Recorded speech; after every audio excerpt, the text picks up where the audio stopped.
Août n'a jamais porté chance à la Russie. La Première Guerre mondiale et le coup d'État raté menant à la chute de l'Union soviétique ont tous deux eu lieu ce mois-là. La plupart des Russes se rappellent encore le Août noir, quand la Russie a fait défaut sur sa dette. Le rouble s'est effondré, les banques ont fait faillite, et les Russes ont vu disparaître en une nuit toutes leurs économies. Août, encore une fois. Et devinez quoi ? Cela s'est en fait produit alors que Poutine était au pouvoir. Et selon tous les indicateurs que les analystes russes utilisent discrètement en ce moment, août 2026 s'annonce comme le pire mois des 25 années de règne de Vladimir Poutine. La crise du carburant ne fait qu'empirer. Le marché obligataire russe vient de fermer discrètement, après que personne n'ait voulu acheter la dette du gouvernement. La bourse russe connaît sa plus longue baisse depuis près de 30 ans, et l'économie russe perd désormais des milliards de dollars chaque jour.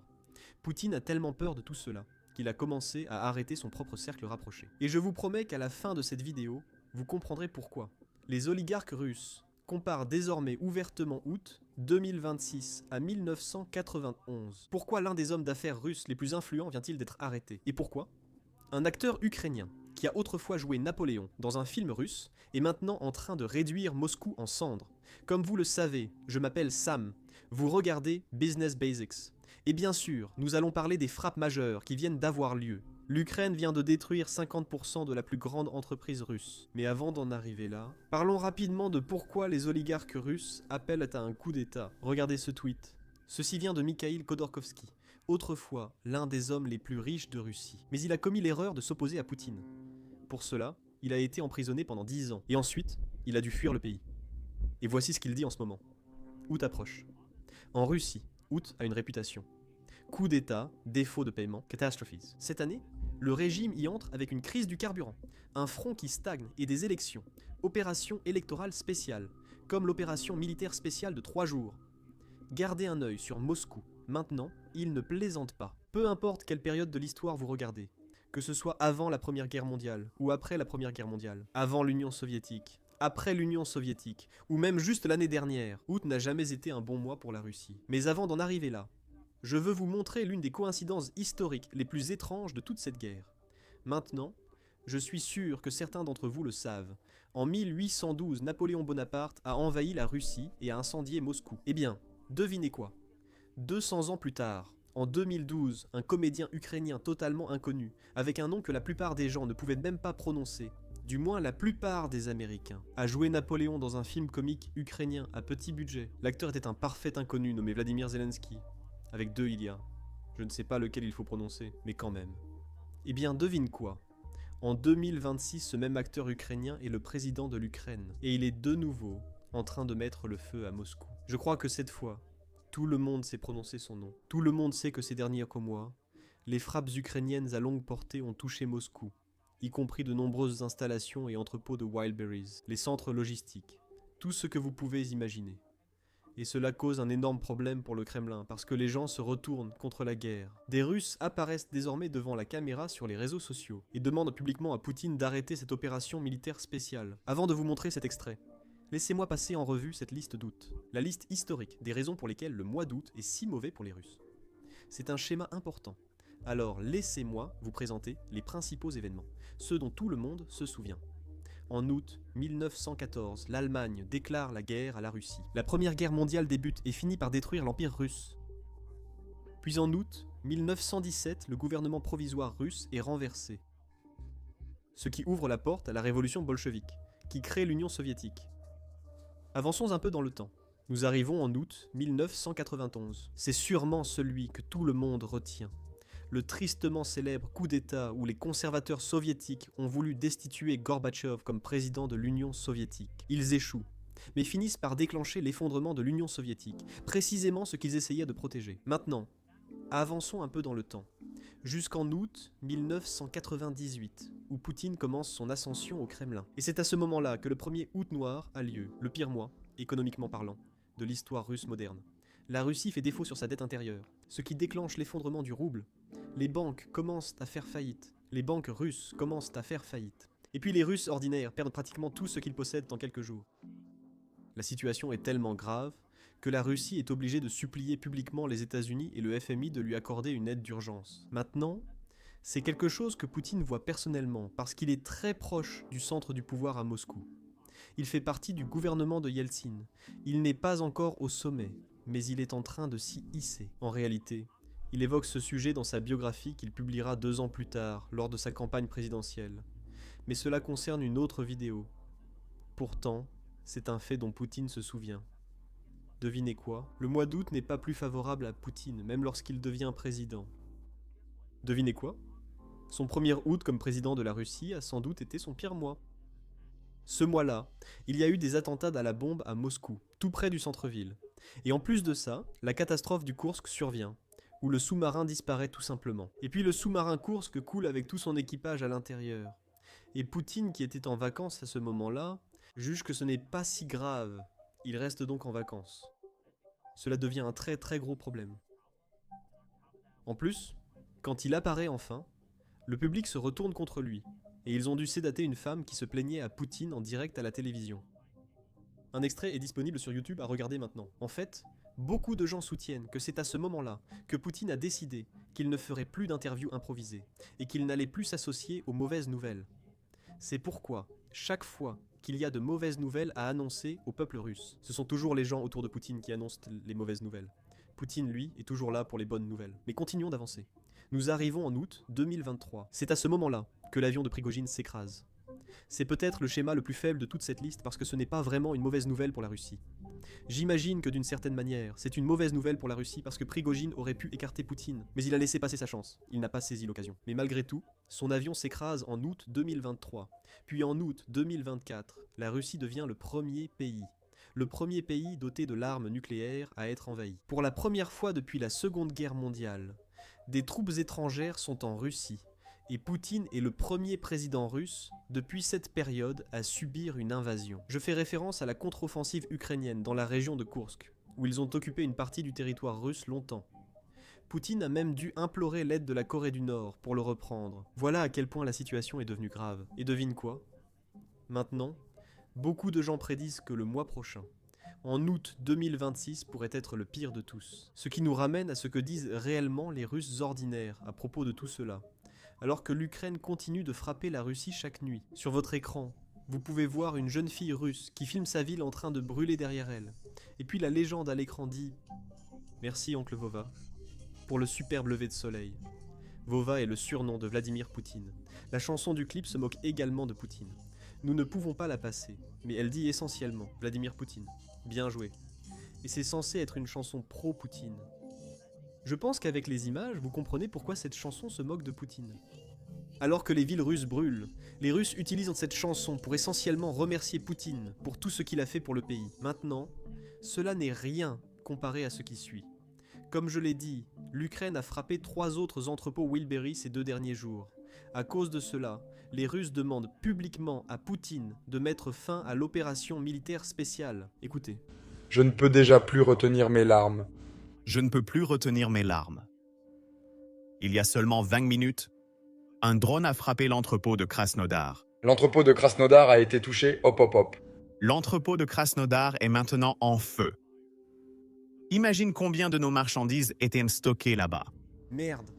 Moi déjà? J'en ai envie, honnêtement. Je veux juste que cette opération militaire spéciale se termine. Il y a tellement de gens qui meurent. Beaucoup d'entrepreneurs souffrent. Le 6e mois. Nous devons maintenant soumettre nos déclarations fiscales pour le 6e mois. Les déclarations semestrielles. Je ne sais plus quoi faire. Tu comprends. L'entrepôt de Krasnodar. Imagine seulement. Il y a 20 minutes, un abonné m'a envoyé un message disant « Frère, désolé, je n'aurais pas dû envoyer ça. Voici la vidéo. » Il y a 20 minutes, l'entrepôt Wildberries de Krasnodar a été détruit. À Volgograd. Krasnodar, je ne sais pas. Je ne sais pas gérer cette situation. Avant de passer à l'extrait suivant, je souhaite vous donner un contexte important. Au cours de la semaine écoulée, depuis que l'Ukraine a commencé à frapper ses entrepôts, les petits entrepreneurs et propriétaires d'entreprises russes, ils ont sans doute perdu des milliards de dollars à cause de ces frappes, ayant beaucoup de marchandises dans ces entrepôts. C'est important, car dans l'extrait suivant, une autre femme russe explique comment la guerre a détruit sa vie. D'abord, elle a perdu son mari à cause de l'opération militaire spéciale.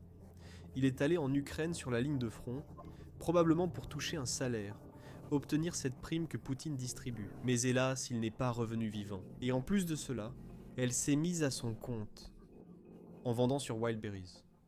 Et même ça ne marche pas à cause de l'opération militaire spéciale. Écoutez. Dites-moi quand cela va-t-il finir? Expliquez-moi, quand est-ce que ce putain de cauchemar va-t-il finir? Quand est-ce que notre gouvernement arrêtera de jouer à ces petits jeux? D'abord, Mon mari a été tué. Je me suis totalement investie dans le travail. J'ai perdu 2 millions de roubles sur Wildberries l'an dernier. J'ai dû prendre un prêt de fonds de roulement. La banque m'a ensuite arnaqué à cause d'une moratoire de crédit. j'ai été arnaquée. La banque m'a eu à cause de la carte de crédit. Car je n'ai pris qu'un mois de moratoire de crédit. Ils ont ajouté 700 $ de plus, 1000 roubles en plus. Par un... Juste pour Écoute-moi. que dalle. Je l'ai juste jeté à la poubelle. Je l'ai jeté par les fenêtres. N'ayant pas pu clôturer ce prêt, j'ai dû en contracter un nouveau. Un putain de piège à dette. J'ai commis une erreur. Le gagnant s'est retiré. Un entrepreneur m'a ensuite escroqué de 2 millions. Maintenant, tout mon stock restant chez Wildberries est en train de brûler. J'ai perdu beaucoup d'argent en un an. J'ai aussi contracté 4,5 millions de prêts, sans même compter le crédit immobilier. Quoi d'autre? Quoi? Peut-être que ça suffit. Si vous êtes ici pour les bases du business, voici une autre notion essentielle. Protégez vos données personnelles en ligne. Et si je vous disais que votre adresse personnelle, votre email, votre numéro de téléphone, et même des informations sur votre famille pourraient déjà être en ligne sans que vous le sachiez. Chaque jour, des courtiers en données et des sites web publics collectent, publient et vendent des informations personnelles. Cela peut entraîner du spam, des arnaques, des vols d'identité et même mettre votre vie privée en danger. C'est pourquoi j'aime Incogni. Incogni trouve automatiquement où vos informations personnelles sont exposées et envoie des demandes de suppression en votre nom. Ils ne peuvent pas vous nuire s'ils ne peuvent pas vous trouver. Et avec le forfait illimité, vous pouvez aller encore plus loin. Collez simplement le lien du site exposant vos informations personnelles, et les experts d'Incogni s'occuperont du reste avec des suppressions sur mesure. Commencer ne prend que quelques minutes, et après une autorisation unique, Incogni s'occupe du plus compliqué à votre place. Reprenez le contrôle de votre vie privée dès aujourd'hui. Utilisez mon code spécial pour obtenir 60% de réduction sur tout abonnement annuel à Incogni. Scannez le code QR ou cliquez sur le lien ci-dessous et commencez à supprimer vos informations personnelles d'Internet. Il y a un lien important à retenir ici. Même si dans ces extraits, beaucoup évoquent des problèmes économiques, ces problèmes peuvent devenir politiques très rapidement. Et les Russes sont mécontents de la situation dans laquelle ils se trouvent depuis que la guerre est arrivée chez eux, comme le disent les Ukrainiens. La Russie frappe l'Ukraine depuis longtemps, mais les Russes ne s'en préoccupaient pas car ils n'étaient pas concernés. Mais maintenant que l'Ukraine riposte depuis 10 mois, les Russes sont bien plus mécontents de cette guerre qu'ils ne l'étaient avant le début des frappes. Cette colère met la pression sur les oligarques pour aider les Russes ordinaires. Devine quoi?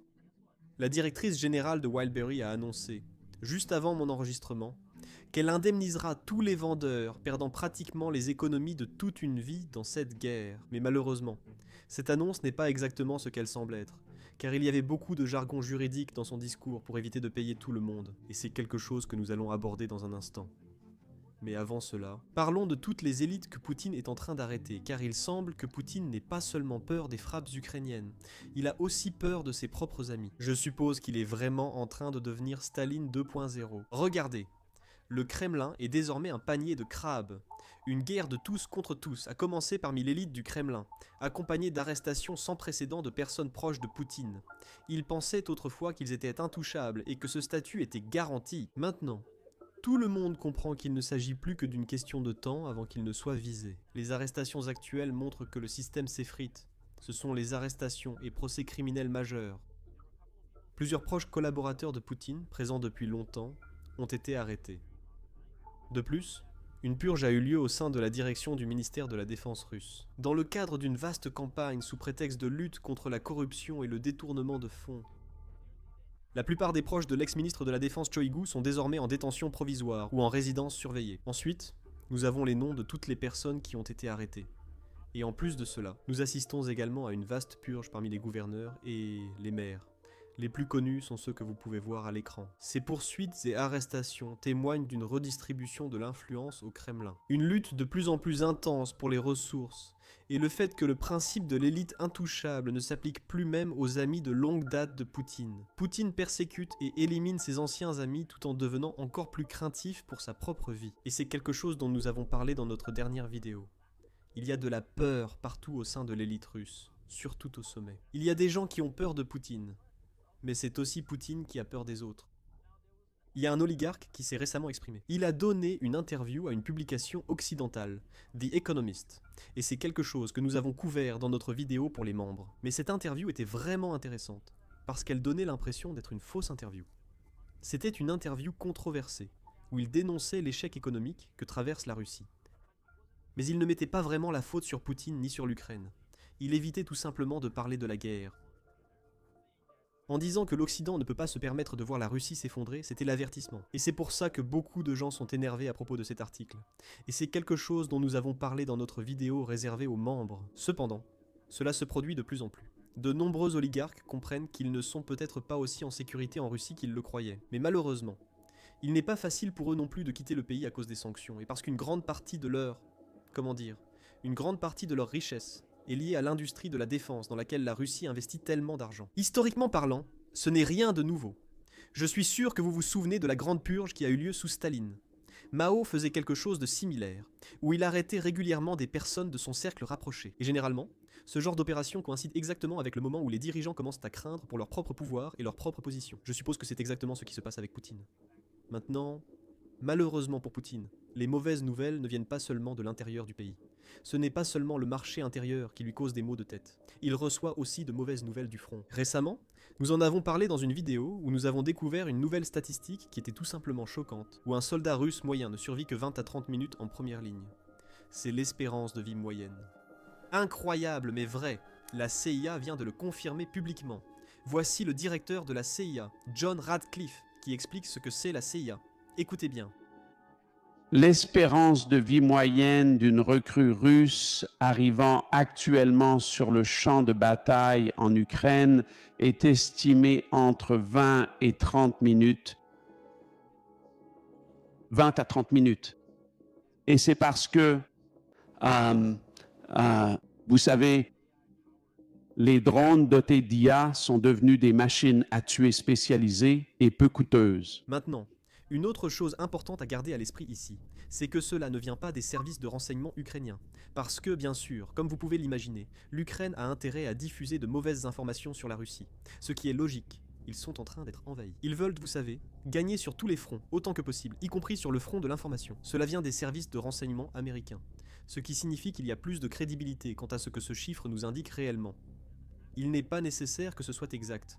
Mais le simple fait que l'espérance de vie se mesure en minutes vous dit tout sur la façon dont la Russie gagne réellement cette guerre, comme les blogueurs de guerre russes aiment toujours le prétendre. Maintenant, en plus de cela, je veux souligner une autre raison pour laquelle cela est possible, et cela concerne l'innovation des drones ukrainiens. Nous en avons aussi parlé récemment dans une vidéo réservée aux membres. L'Ukraine valide actuellement 2 nouveaux modèles de drones par jour, selon une statistique de 2026. C'est complètement fou. Ils ont donc probablement plus de 200 modèles approuvés cette année. Et bien sûr, certains de ces modèles, après tous les tests, finissent par arriver sur la ligne de front. Et cela aide l'Ukraine à atteindre tous les objectifs qu'elle souhaite atteindre. En fait, tout récemment, l'Ukraine a présenté un nouveau modèle dont nous parlerons dans une prochaine vidéo, où il ne s'agit pas de larguer une munition ou un explosif. Il s'agit de larguer des robots, là où l'Ukraine souhaite les déposer. Ensuite, les robots exécutent l'opération pour laquelle ils sont programmés, ou bien ils sont contrôlés à distance. C'est un sujet que je dois approfondir, mais c'est assurément quelque chose que nous aborderons dans une prochaine vidéo. N'oubliez pas de cliquer sur le bouton d'abonnement ci-dessous. L'Ukraine illustre parfaitement la guerre asymétrique, où un petit pays choisit d'inventer davantage et d'innover plus vite que le plus grand pays. C'est ainsi que l'Ukraine prend l'avantage sur le front. D'ailleurs, j'ai un message important pour tous ceux qui écoutent. Écoutez bien. La seule chose que je n'ai jamais aimé sur YouTube, c'est quand les créateurs disent « S'il vous plaît, soutenez la chaîne », mais qu'ils ne donnent rien en retour. Je l'ai fait, donc je sais que c'est mal. J'ai toujours trouvé ça à l'envers. C'est pourquoi nous avons créé Basics Insider. En devenant membre, vous soutenez notre chaîne et recevez vraiment quelque chose de précieux en retour. Chaque jour, nous publions des vidéos exclusives indisponibles sur YouTube car il nous est impossible de les y mettre. Nous allons beaucoup plus en profondeur dans les histoires que nous couvrons. Nous passons plus de temps sur des détails qui ne rentrent pas dans ces vidéos. Et bien sûr, sur des détails que l'algorithme n'aime pas. Nous faisons aussi intervenir des vétérans comme Chuck Farr pour analyser les images du front et expliquer la situation réelle et séparer les faits de la propagande. L'un des plus grands avantages que nous avons avec Basics Insider, c'est que nous n'avons pas vraiment à nous soucier de l'algorithme parce que nous ne sommes pas financés par la publicité. Donc, nous n'avons pas à nous inquiéter de savoir si l'algorithme met en avant notre contenu. Nous pouvons traiter des sujets que nous n'aurions pas abordés autrement parce que nous ne nous soucions pas des annonceurs. C'est aussi une couverture approfondie et non censurée pour ceux qui veulent comprendre ces conflits au-delà des gros titres. Et bien sûr, je ne cache pas le fait que votre adhésion nous aide aussi. La réalité, c'est que l'algorithme de YouTube change constamment. Les revenus publicitaires varient et les vidéos sont parfois recommandées, puis ignorées. Créer une communauté de membres permet de produire une couverture indépendante sans dépendre de l'algorithme. Si vous souhaitez des analyses approfondies et soutenir notre travail, cliquez sur rejoindre ci-dessous ou rendez-vous sur basicsinsider.com. Au fait, si vous êtes sur l'application YouTube sur votre iPhone ou Android, le prix est plus élevé parce que l'App Store prélève ses propres frais. Donc si vous ne voulez pas payer ce prix, vous pouvez aller sur notre chaîne via un navigateur, sur votre téléphone ou sur un ordinateur. Nous serions ravis de vous compter parmi nous et merci beaucoup pour votre soutien. Et maintenant, revenons à notre vidéo. Maintenant, je veux être clair sur un point. Le contenu principal de la chaîne ne change absolument pas, car nous avons reçu quelques commentaires et emails à ce sujet. Notre couverture habituelle reste inchangée. Nous lançons Basics Insider, du contenu bonus offrant aux membres des analyses tactiques plus détaillées. Des commentaires authentiques de la communauté des vétérans, des analyses approfondies au format long. Maintenant, c'est le genre de contenu que l'on ne peut pas vraiment publier sur YouTube parce que cela limite nos vidéos. Et c'est pour cela que nous créons Basics Insider. Maintenant, revenons à ce que l'Ukraine frappe réellement à l'intérieur de la Russie. Tout le monde parle de la destruction des entrepôts Wilbury, une histoire majeure que nous allons aborder. Mais il y a d'autres faits. L'Ukraine cible bien plus que des entrepôts. Regardez, rien qu'hier, des drones ukrainiens ont touché 13 autres pétroliers de la flotte fantôme russe en mer Noire et en mer d'Azov. Cela porte le nombre total de navires russes touchés par l'Ukraine à 196. Encore 4, et ils atteindront 200. Tout cela s'est passé en quelques semaines. Cette opération a commencé le 6 juillet. En moins d'un mois, 200 navires russes ont été touchés. De plus, l'Ukraine utilise des drones sans pilote, évitant ainsi de mettre en danger des vies ukrainiennes lors de ces opérations. C'est pourquoi les blogueurs de guerre russes sont furieux. Voici un récent message d'un blogueur de guerre russe. Il y avait des tickets de rationnement alimentaire. Bientôt, il en faudra aussi pour les départs de pétroliers en mer Noire. La flotte russe de la mer Noire est piégée dans ses bases, incapable de naviguer en haute mer. Petit rappel, la Crimée a été prise précisément pour que la Russie puisse dominer la mer Noire. Nous pensons que si Vladimir Vladimirovitch Poutine était au courant de cela, il aurait déjà pris des mesures, mais personne ne lui en fait part. Certainement, parce qu'on le tient dans l'ignorance. Il est encore convaincu que le croiseur Moskva reste le navire amiral ancré au large de l'île aux serpents. Nous espérons le meilleur. Pour ceux qui ne comprennent pas la blague, le Moskva était le navire amiral de la flotte russe en mer Noire, mais l'Ukraine l'a coulé en 2022, il y a 4 ans. Et maintenant, ce blogueur de guerre se moque publiquement de l'idée que Poutine ne sait toujours pas en quelle année nous sommes. Je suis certain que Poutine espère encore que cette opération militaire spéciale de 3 jours s'achève. Malgré tout, c'est l'ancienne stratégie russe d'adaptation. Bon tsar, mauvais boyard, basé sur la croyance que le tsar est toujours sage et bon, et que les problèmes du pays viennent toujours des conseillers. Les boyards qui lui transmettent de fausses informations. Ancienne méthode russe pour faire face, mais je suis sûr que Poutine s'en fiche. Pour Poutine, seul le pouvoir compte. Tant que les Russes ne le tiennent pas responsable de leurs problèmes, il est satisfait. Mais malheureusement, c'est très difficile à se maintenir, parce que les Russes voient maintenant leur pays littéralement partir en fumée. Et oui, je parle de ces entrepôts, Wildberries. Pour ceux qui ont manqué notre dernière vidéo, voici un petit résumé. Wildberries est une énorme entreprise russe, un peu comme Amazon ici aux États-Unis. Mais structurellement parlant, Wildberries est en réalité bien plus dominant en Russie qu'Amazon ne l'est ici aux États-Unis. En fait, leur empreinte logistique est tellement massive et efficace que l'armée russe les utilise discrètement pour approvisionner les lignes de front.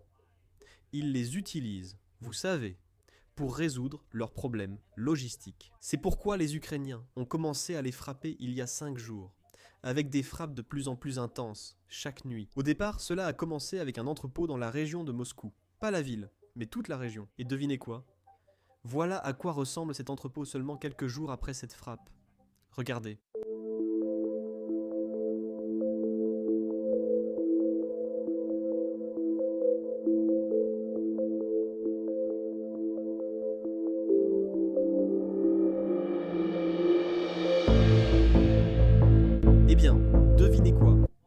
Depuis, l'Ukraine a détruit encore plus d'entrepôts Wildberries.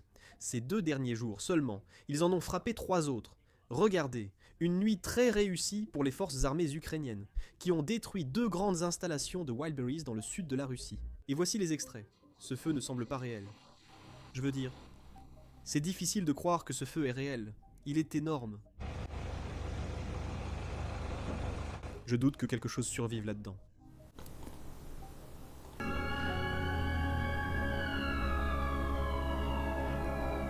Et voici le passage que nous avons vu au début de la vidéo, où la fille remerciait Poutine pour le lever du soleil. Le ciel russe, cela nuit sûrement à la qualité de l'air. Nous allons en parler dans un instant. Mais les 2 installations que l'Ukraine a détruites, c'était la 4e et la 6e plus grande du pays pour l'entreprise. Donc d'immenses installations ont été détruites. Je pense que la première a déjà été touchée. Il n'en reste que quelques-unes dans le top 10. Voici un autre extrait d'un Russe découvrant exactement ce qui se passe juste devant sa fenêtre. Écoutez bien. Yeah.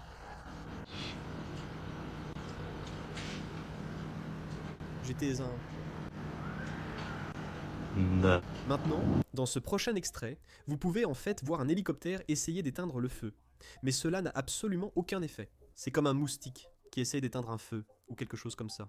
On entend encore des sortes de bruits d'éclatement. On dirait que les restes de quelque chose sont en train d'exploser. Des hélicoptères tournent autour en essayant d'éteindre les incendies, mais cela semble n'avoir servi à rien. Il y a du smog.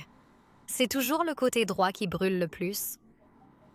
La fumée devient noire. Celui de gauche tient pour l'instant. S'ils n'éteignent pas le feu à droite, celui de gauche sera aussi touché.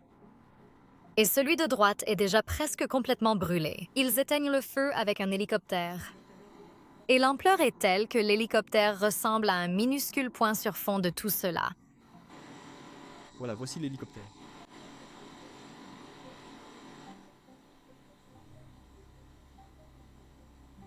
Maintenant, pour certains Russes, cela crée en fait un excellent contenu TikTok. Beaucoup d'entre eux ont simplement le feu en arrière-plan et font des vidéos en faisant comme s'il n'existait pas. Et ça devient viral. Bonjour. Pour une raison inconnue, je me suis levée à l'aube aujourd'hui. Je ne comprends pas pourquoi des pensées anxieuses me hantent. Pensez. Eh bien, c'est juste que, tu sais, nous sommes des zoomers. Est-ce qu'il t'arrive d'avoir des pensées angoissantes? Aujourd'hui, On peut pour une raison généralement quelconque, utiliser je cette ressens technique. quelque chose de spécial, d'anxieux.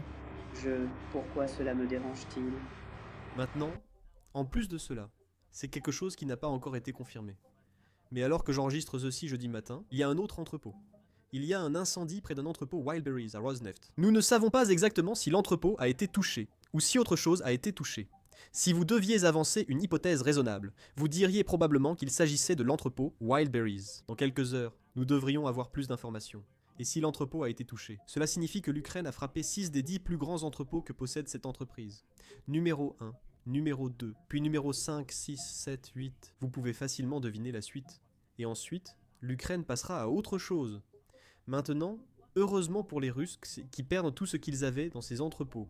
Tout récemment, la PDG de Wildberries a annoncé qu'elle offrirait une compensation à tous les vendeurs russes qui ont tout perdu.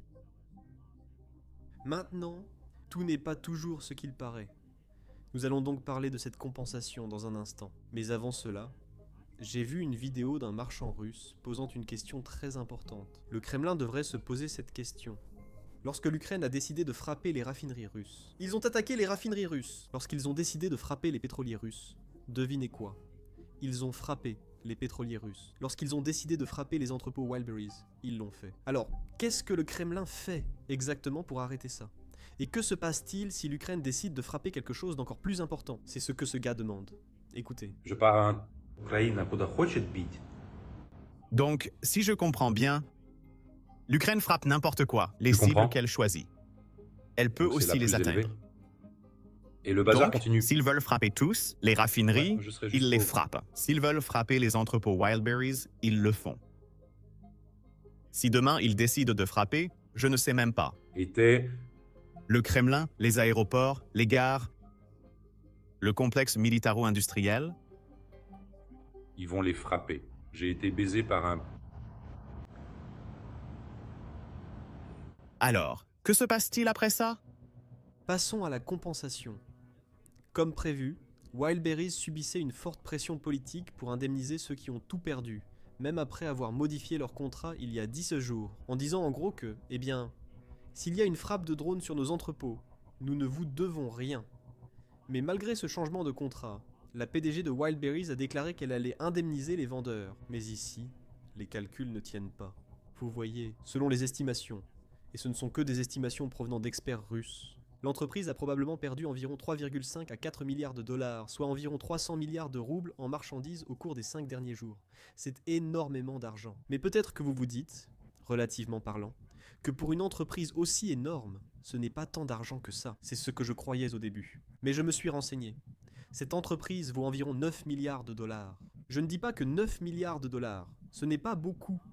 Mais une entreprise valorisée à 9 milliards de dollars ne peut pas verser 4 milliards de dollars pour couvrir ses pertes. Pour moi, cela paraît beaucoup. C'est très improbable. Aucune entreprise de 9 milliards n'a 4 milliards en liquidité. Et tu sais quoi? C'est là qu'on doit revenir à sa déclaration initiale. Elle a dit qu'elle allait indemniser les vendeurs. Elle n'a pas dit qu'elle paierait tout ce qu'ils ont perdu. Et c'est exactement ce qui se passe. Voici un extrait d'un vendeur de Wildberries qui a reçu son indemnisation. Et ce n'était pas du tout ce à quoi il s'attendait. Regardez. Aujourd'hui, le 23 juillet, Wildberries nous a indemnisés pour les marchandises brûlées dans leur entrepôt le 18 juillet.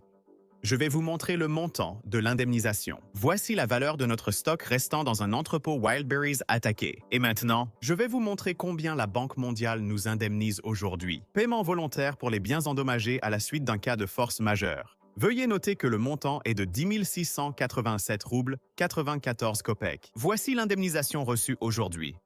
L'avez-vous reçue? Dites en commentaire si vous avez reçu de la monnaie aujourd'hui. L'argent qu'il a reçu représentait moins de 1% de ce qu'il avait réellement perdu. En fait, c'était moins d'un demi% de ce qu'il avait réellement perdu. C'est vraiment insultant. À ce stade, il valait mieux ne rien recevoir. Cette frappe était positive, mais je ne veux pas faire croire que seule l'Ukraine frappe la Russie. La Russie a riposté. Et malheureusement, comme la Russie le fait toujours, elle riposte en visant des cibles civiles. Mais avant d'aborder ces sujets, je vais vous montrer comment fonctionnent les médias et la propagande russe. Couvrent ces frappes sur les entrepôts Wildberries en Russie. Regardez.